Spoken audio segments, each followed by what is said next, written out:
Hello everyone, I'm meteorologist Charlie Ironmonger. Thank you so much for joining me today for your 10 a.m. news and weather update from the First Alert Desk. Now we're receiving news out of Pitt County where a student was struck by a car in the parking lot at North Pitt High School. North Carolina State Highway Patrol says it's investigating the accident that injured a pedestrian in the parking lot of North Pitt High School located at 5659 Highway 11. Now, troopers say the student was hit by a car driven by another student at dismissal yesterday at around 3:40 p.m. Now, officials say the student who was hit received immediate attention from the staff and first responders. Troopers say the student had serious injuries and was taken to ECU Health Medical Center for treatment. The collision is currently under investigation by troopers and school administration. Now, we also want to highlight another crash that has happened in Onslow County and is causing some traffic delays around northern Onslow County. Around 8:20 a.m. this morning, Onslow County Sheriff's Office says drivers may see delays on Highway 258 near Northwest Bridge Road as a result of a severe crash. Now, officials say the drivers can use Thomas Loop Road to Old Northwest Bridge Road to avoid that crash. Now, we are still working to get a reporter out on the scene, and we will continue to update this story as we learn more information. And now your weather forecast. Again, all eyes on the tropics because looking outside right now, we really don't have much going on across eastern North Carolina over the next few days, at least until we get into next week when rain showers finally start to show up again. So again, in the Weather Center, the big story that we're really tracking, not only, of course, the drought across eastern North Carolina, which again, we do have a fix for next week, but Tropical Storm Melissa expected to go through rapid intensification. There we go. That's a phrase I'm looking for. As we make our way through the next several days. Expected to go from a tropical storm right now in a fairly weak tropical storm. Right now, maximum sustained winds at only 45 miles an hour. This thing is massive in size, but it is still not all that strong from a pressure or wind perspective. Gusts right now up to 60 miles an hour and pressure still over 1,000 millibars. Now, the next update will come down at 11 a.m. We'll have more details on the latest from Melissa at that point, but a National Hurricane Center forecast continue to show this system not only becoming a hurricane, but becoming a major hurricane as we head to the tail end of this weekend into the start of next week. It's going to be cruising just on that south side of Jamaica and then kind of curl around the island before making a pass back over the southeastern half of Cuba, where it will then cross over the Turks and Caicos Islands and head towards Bermuda. Now, I know a lot of people are wondering, okay, will this impact eastern North Carolina in any form or fashion?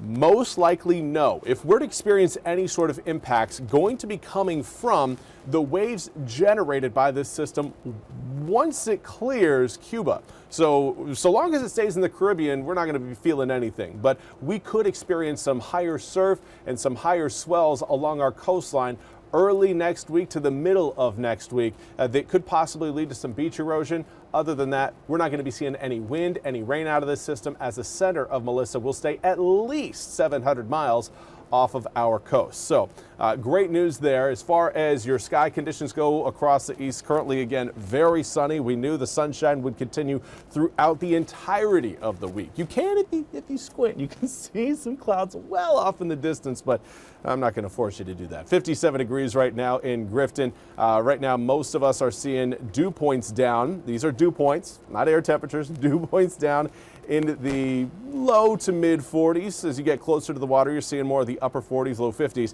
But that highlights again the very dry nature of our atmosphere. A lot of dry air is sitting over us, so that's only going to worsen the drought. If we don't have any moisture in the air, it's going to get very difficult to get any rain out of that air. Now, we will change that fact once we get into next week, as we will see a little bit more humidity work its way back into the east on Sunday. But for this evening, it's going to be getting chilly. Friday night, I know a lot of people are heading out for some Friday night football. Make sure you plan for the weather. It is going to be chilly out there, especially if you're sitting on metal bleachers. So I would bring a blanket, something to sit on, a seat cushion, but also we're going sweatpants, sweatshirt, something to keep you nice and toasty. Some jeans would also work. Tomorrow morning, it will stay chilly. It's going to be in the upper 30s to low 40s as we get towards 6, 7, and 8 a.m. Don't be surprised, again, if we have some frost on the grounds for some inland areas, especially those of you watching back towards I-95 and a little bit closer to the Virginia line.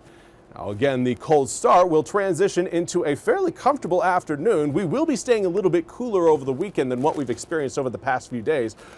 But again, mid-60s this time of year, not too bad. At least we got the sunshine to go along with it. Now, zooming the picture out, we can get a good idea of what our next rainmaker is truly going to be looking like. It's that area of low pressure across Oklahoma and Texas that will be providing us those drops as we head into really Monday, Tuesday, and Wednesday of next week.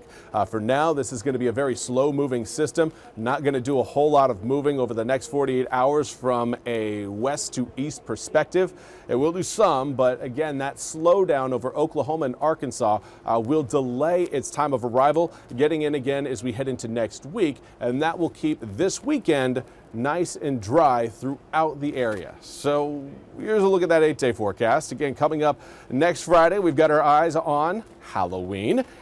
And rain chances, again, are expected to finally taper off coming up late Thursday into the early hours of your Friday morning. So right now, again, Halloween looking ideal. A little chilly, yes, but you come to expect that when you get to this time of year. It's always a flip of the coin. All right, how cold is it going to be on Halloween? But I know everybody always wants to make sure, do we have to bring an umbrella for trick-or-treating? Because that means we may not be able to stay out as long. As you start collecting candy, sometimes you need two hands to hold that heavy bag. And if you've got another hand with an umbrella, that kind of limits your candy collecting potential.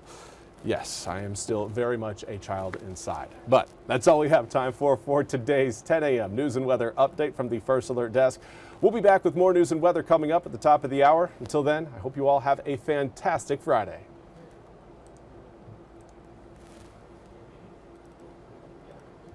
This hour of the WITN First Alert Desk is sponsored by ENC Pirate Realty.